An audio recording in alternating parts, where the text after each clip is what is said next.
This is a Rumtopf, a traditional German, Austrian and Danish method of preserving fruit. All it contains is all the fruits of summer, sugar and spirits. Almost a health food. Today we'll show you how to make one.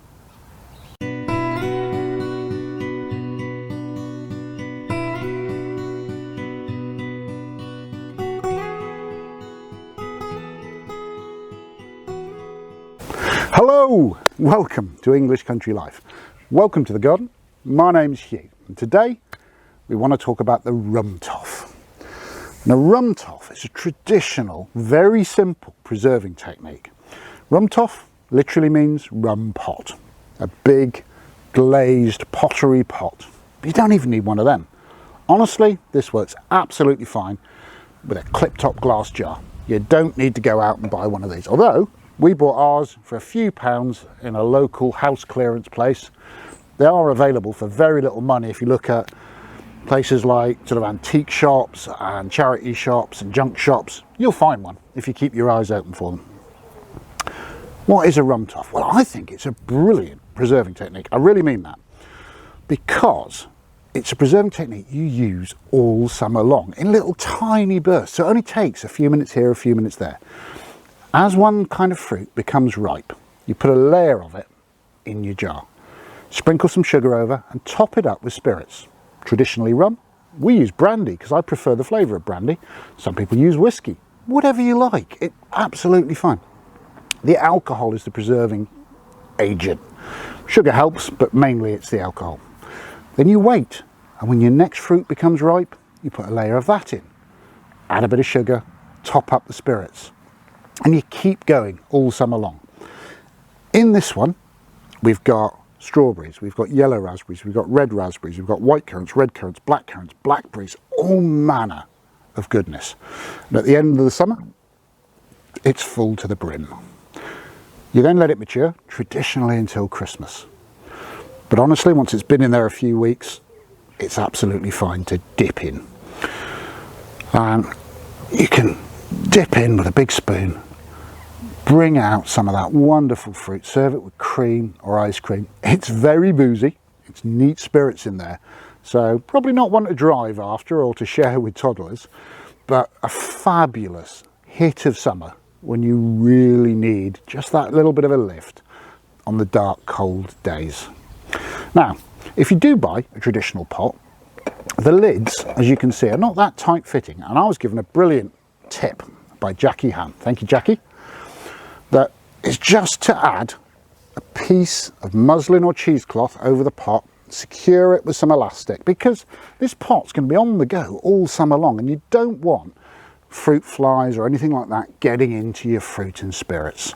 So if you cover it like that, it doesn't look quite as attractive, but it does make sure that your Rumtopf's really well protected. Anyway, let's share and show you how we built ours up over the summer.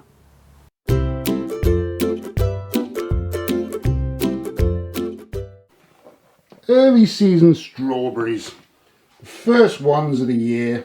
We're just getting into the point there's too many to eat daily, so we need to start preserving. Fiona's already dried some, but I've asked her to leave me a good few for the first of the Rumtopfs. All I'm going to do is put in a good layer into the jar.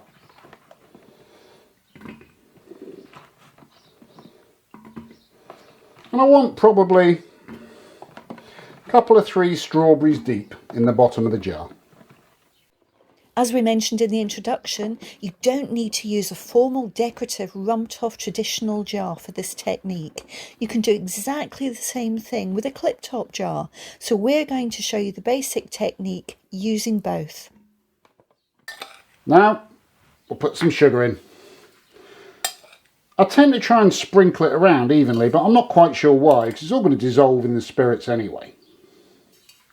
Finally, I'm going to cover it all with some good brandy. Don't use rubbish, you know, ultimately the taste matters of this stuff.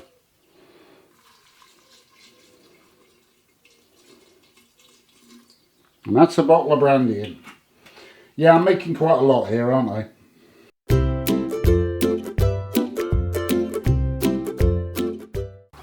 It's June and we've added strawberries to the Rumtopf, but there are other fruits ripening. Our cherry trees are laden and are very successful this year. We've got such a lot of fruit which is either ripe or ripening. As smallholders, our mission is to be self-sufficient in food production, so it's important to us to preserve any ripe fruit that we can't eat fresh. We're going to get on and pick as many as possible and add them to that Rumtopf. If we had to make a choice between growing vegetables or fruit, we would grow fruit every single time. Fruit is expensive to buy, particularly out of season, but vegetables can be bought for much lower prices. So from a home economic perspective, it makes more sense to buy vegetables and grow fruit than buy fruit and grow vegetables.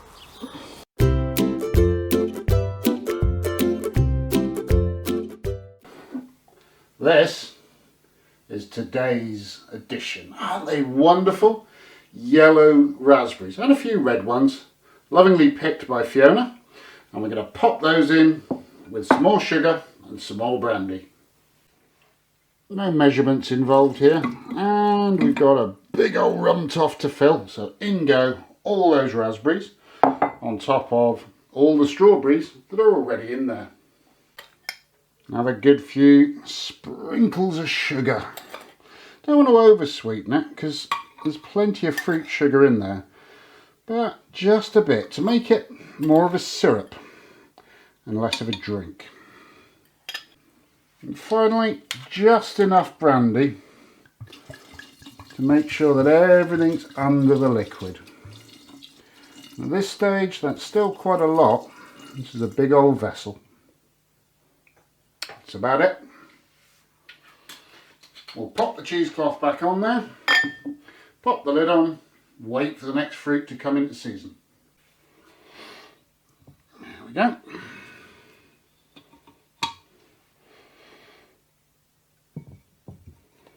Everything's safe and secure.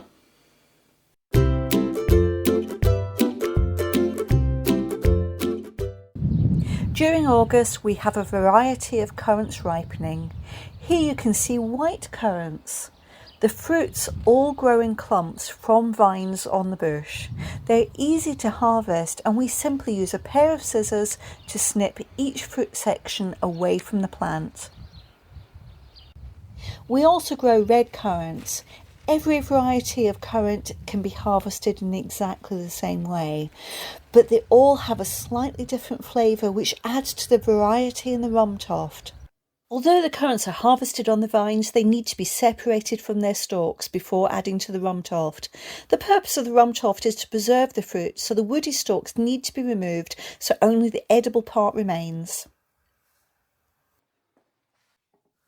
The same is true of the red currants. And we're lucky enough to have a third variety of currants here, which are black currants. Add more sugar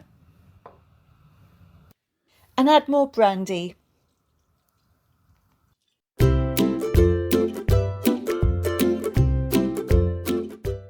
The final fruit that we're going to add to our Rumtopf mixture are blackberries.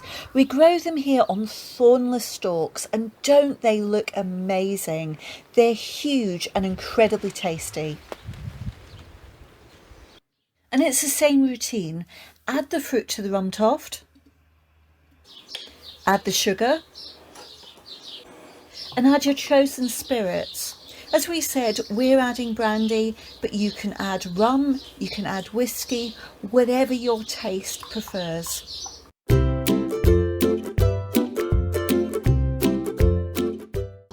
September is our first opportunity to serve up that wonderful fruit that's been preserved in the Rumtopf.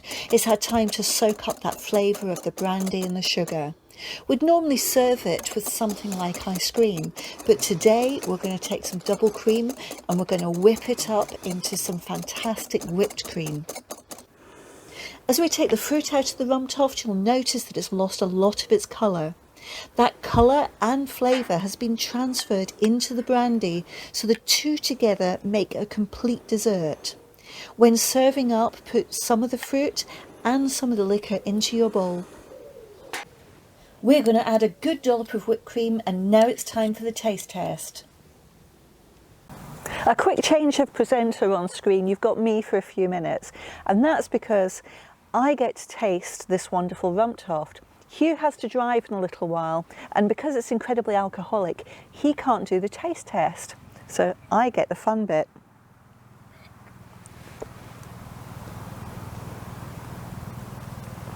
That's delicious.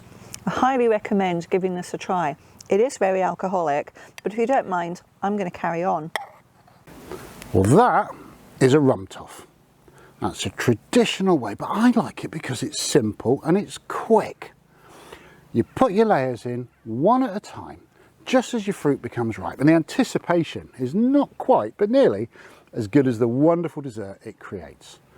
Don't feel, though, you need a traditional glazed jar that you need to be growing your own fruit. You can do this with any kind of lidded jar, with fruit that you bought from the farmer's market, from your greengrocer, wherever you get your fruit. And you don't even have to do it in layers. You can fill the whole jar in one go, leave it for a couple of months, and there's your Rumtopf. It all works. If you're enjoying this kind of content, can you spare us 5 seconds? Give us a thumbs up down below. And let us know in the comments if you'd like to see other traditional preserving techniques. We could show sand clamping, doesn't that sound exotic? We could show salting runner beans. The possibilities are endless, and we do a lot of them.